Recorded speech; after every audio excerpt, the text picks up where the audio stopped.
welcome back to another video. Today I am explaining flame breathing. Flame breathing is one of the original 5 main breathing styles directly derived from sun breathing. Of course, flame breathing is a breathing style that mimics flames and replicates it with the user's movements and techniques and abilities. Of course, the breathing style was created by one of the original Demon Slayers during the Sengoku period, as of course it was an attempt to teach, at sun breathing, but Yoruichi attempted to give them something else, as they attempted to learn sun breathing, and flame breathing was focused on their individual strength and weaknesses. Of course, they were the head of the Rengoku family at the time. Anyway, from then onwards, the breathing style has been passed down for generations, and the flame hashira position was always fulfilled by someone from their lineage. Kyujuro Rengoku carried the tradition forward in the footsteps of his father and former flame hashira Shinjuro Rengoku. However, after Kyujuro's death, the Rengoku's family long-standing tradition of passing down the flaming technique has come to an end. But it can still be passed down. Shinjuro Rengoku, as a messias, can still pass down this technique, as of course he may have been the more powerful flame hashira than his son Rengoku. It's just sad because Shinjuro was taken out the fight because of his wife's death.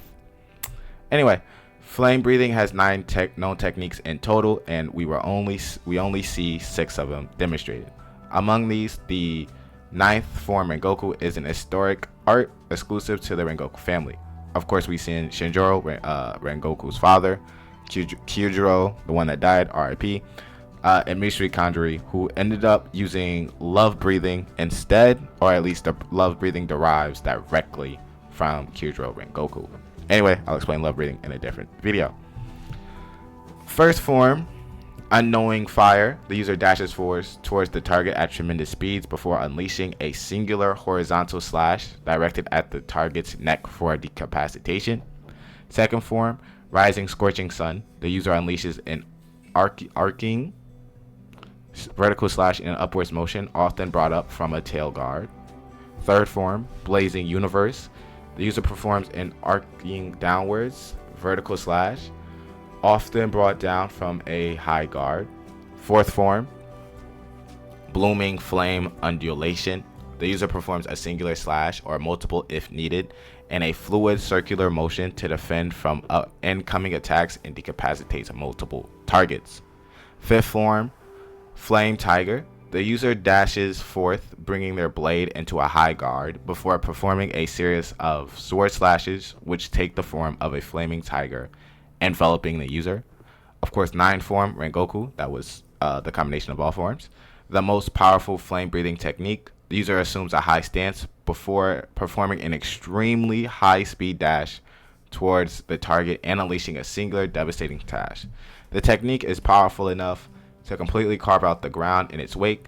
In the movie and anime adaptation, this technique seemingly took the form of a flaming Japanese dragon that envelops the user as they are charging towards the target.